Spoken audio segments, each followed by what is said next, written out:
देगलूर तालुक्यातील भुकेसकडा गावातील ग्रामपंचायतीने केलेल्या कामाच्या चौकशीस आलेल्या अधिकाऱ्यांनी चौकशी न करताच परतले।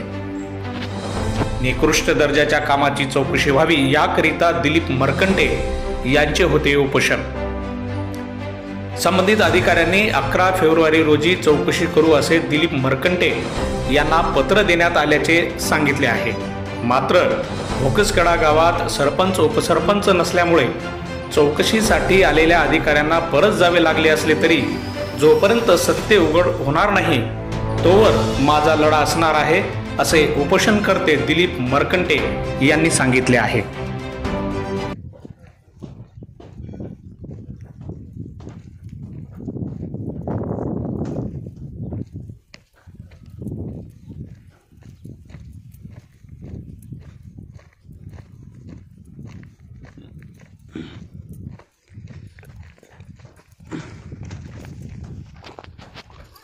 बघा ही वाळू, ह्याला खडी म्हणतात की वाळू म्हणतात?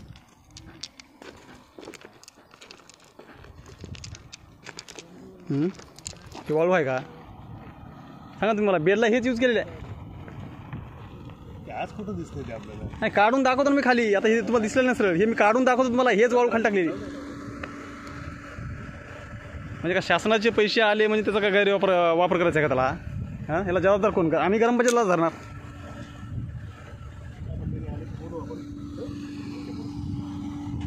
दोन मिनटं वेळ द्या, आलेत पत्रकार काय म्हणते ते बघा। सर तुम्ही बी इथं आलेले जनताला बी कळेल ना बाबा साहेब भेट दिलेत म्हणून, बातमी लागली म्हणजे।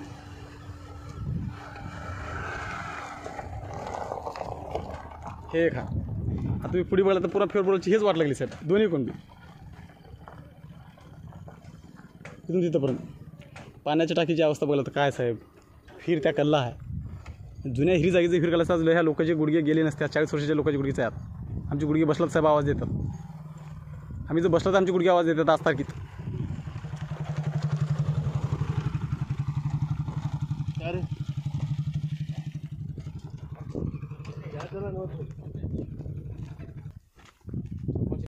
सदरील भुकेसकडा ग्रामपंचायत अंतर्गत गट विकास अधिकारी साहेबांनी मला पत्र दिलेले आहे 5 तारखेला।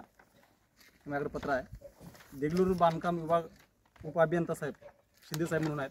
त्यांनी आज जायमोक्यावरून भेट देऊन सदरील भुकेसकडचे सरपंच नांदेडला असल्यामुळे ते गैरहजर असल्यामुळे सरपंचांनी काय त्यांच्या वरिष्ठांना लेखी स्वरूपात पत्र दिलेले नाही आणि कळविलेले नाही, तर आज इथं त्याच्या गैरहजेरीमुळे आज ही चौकशी होत नाही। फक्त मला पुढची तारीख देणार आहेत असं बोललेत शिंदे साहेबांनी। साहेब बोलत मला काय बोलत आणि तुम्ही बोला ना तुम्ही। दिलीप मरकंटे यांनी मागील काही दिवसापूर्वी उपोषणाला बसलेले होते आणि त्या संदर्भात प्रशासनाकडून या गावाच्या ग्रामपंचायतीने जे कामं केले ते बोगस दर्जाचे केले असे त्यांची तक्रार होती। तर त्या संदर्भात आज चौकशी होणार यासाठी त्यांना पत्र देण्यात आलेलं होतं। तर ह्या चौकशीत काय झालेलं आहे एकंदरीत? त्यांना दिलेल्या पत्रानुसार आज मी जायमोक्यावर इथं आलेलो आहे। मी शिंदे उपअभियंता जिल्हा परिषद बांधकाम उपयोग देगलूर। परंतु आज इथं ग्रामपंचायतमध्ये भेट दिली असतं ग्रामपंचायतमध्ये सरपंच हे अनुपस्थित आहेत, त्यांची तब्येत ठीक नाही असं कळालेलं आहे। आज चौकशी होणार आहे हे तुम्ही सरपंचांना सांगितलं असेल, कळवलं असेलच ना? सांगितलं असं संबंधित ग्रामपंचायती। मग सांगितल्यानंतर त्यांनी का उपस्थित राहिलेले नाही आहेत? नाही, ते आजारी आहेत असं त्यांचं ग्रामसेवकाचं म्हणणं आहे। आम्हाला तेवढं डिटेल माहीत नाही त्या बाबतीत।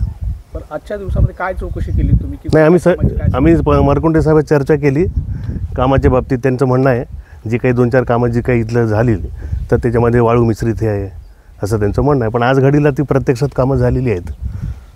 बाकी जलजीवन आज कोणत्या जलजीवनचा प्रश्न होता की तो जलजीवनचे कामं निकृष्ट दर्जाची झालेली आहेत, तर त्याबद्दल काय सांगाल तुम्ही? जलजीवन विषय आमचा नाही आहे सर, वॉटर सप्लायचा विषय आमच्या संबंधित नाही आहे। बाकी आज तुम्ही कोणत्या कामाची आज चौकशी करता? आज आम्ही पेवर ब्लॉक पाहणी केली आम्ही, पण आज प्रत्यक्षामध्ये काम चालू नाही आहे। कामं ही झालेली आहेत। ही कामाची चौकशी करण्यात आहे। तर सदरील माझी प्रशासनाला एकच विनंती आहे की माझ्याकडे पूर्ण पुरावे आहेत। आता मी हे वाळू ह्याच्या समक्षात भरून घेतलेली आहे, हेच वाळू टाकून बेड केलेलं आहे।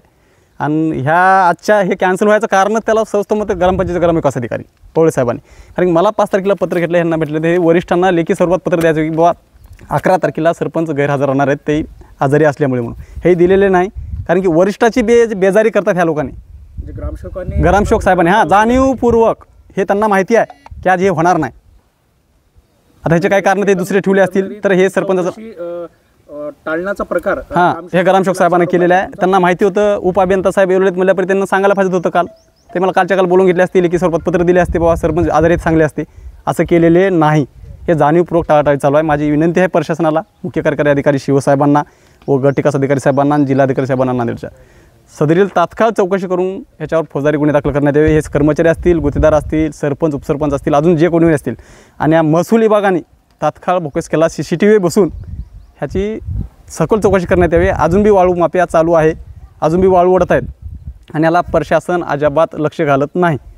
जय हिंद, जय महाराष्ट्र. दिलीप रघुनाथ मरगंटे 24/1/2025ला भोकेसखेडा ग्रामपंचायत कार्यालयासमोर मी जे आमरण उपोषण बसलो होतो, त्या उपोषणामध्ये सहाय्यक गट विकास अधिकारी कुबदे साहेब म्हणून आहेत आणि ग्रामपंचायतचे ग्राम विकास अधिकारी साहेबांनी येऊन मला आश्वासन देऊन लेखी स्वरूपात पत्र दिले होते की 15 दिवसाच्या आतमध्ये येऊन चौकशी करून कारवाई करू.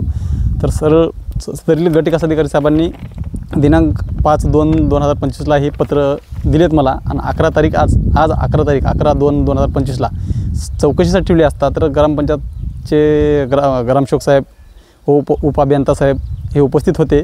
सरपंच साहेब उपस्थित नसल्यामुळे आज हे चौकशी करण्यात कॅन्सल झालेली आहे. पुढची तारीख देतो असं आश्वासन दिले आहेत.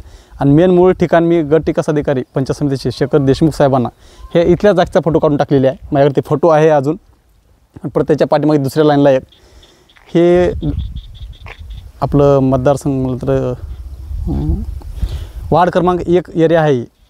तर ह्या वार्ड क्रमांक 1मध्ये जे फेवर ब्लॉक बसवलेले आहेत, काही दलित वस्तीमधून बसवलेले आहे, काय असं बसले पूर्ण निकष दर्जाचे बसवलेले आहे. आणि त्यात फोटो आहेत, हिडिओ आहेत. आणि इथली वाळू जे स्टॉक राहिली होती ते वाळू भरते वेळेस सुद्धा माझ्याकडे हिडिओ आहे आणि ह्याचा बेडचा सुद्धा हिडिओ आहे. माझी विनंती केलो उपअभियंता साहेबांना की तात्काळ चौकशी करून याच्यावर फौजदारी गुन्हे दाखल करावे. तर ह्या आज जाणून बुजून ह्या प्रशासकीय कर्मचाऱ्यांनी टाळाटाळ केलेली आहे. मला एवढंच म्हणायचं आहे. जर समजा चौकशी तुमच्या मनात योग्यरीती नाही झाली तर तुमचा उपोषणाचा हा जो लढा आहे तो तुम्ही पुढे चालू ठेवणार का? 100% चालू ठेवणार. मी भिडे साहेबांना बोललेले आहे, अक्षर त्याला फोनवरती बोललेले आहे, समक्ष जाऊन चर्चा केलेली आहे. आणि देगलूरचे उपजिल्हा अधिकारी अनुपजी पाटील साहेबांना सुद्धा बोललेले आहे मी पाटील साहेबांना. त्यांनी मला नाही चौकशी करून कारवाई होईल आश्वासन दिलेले आहे. सदर जर होण्याकरता मी भोकेसखेडा ग्रामपंचायत ते प्रशासकीय कर्मचारी म्हणजे उपजिल्हा अधिकारी, पंचायत समिती, तहसील ह्या कार्यालयासमोर नागडे येणार आहे. ह्याला प्रशासन जबाबदार राहील. तुम्हाला दिलेलं पत्र होतं की आजच्या तारखेमध्ये म्हणजे 11 फेब्रुवारी रोजी चौकशी होणार. हां, तर ही चौकशी एकंदरीत जाणीवपूर्वक डावलण्यात आलेली आहे. जाणीवपूर्वक डावलण्यात आलेली आहे 100%. म्हणजे ग्रामविकास अधिकारी मला 5 तारखेला पत्र भेटले तर ग्रामविकास अधिकारी साहेबांना भेटलंच असेल. तर ग्रामविकास अधिकारी साहेबांनी सरपंचाला निरोपच दिलेला नाही. त्यांनी आज जाणून बुजून ते आजारी आहेत हे दाखवलेले आहे. बरं, त्यांच्यासोबत वरिष्ठ अधिकारी येवलेत, उपअभियंता साहेब येवलेत, त्यांना माहिती आहे उद्या यायचं आहे म्हणून. पण त्यांनी काल तरी सरपंच साहेबाला कळले का? नाही कळले. आणि उपसरपंचसुद्धा इथं गैरहजर राहतात. ते लेडीज आहेत, ते देगलूर राहतात.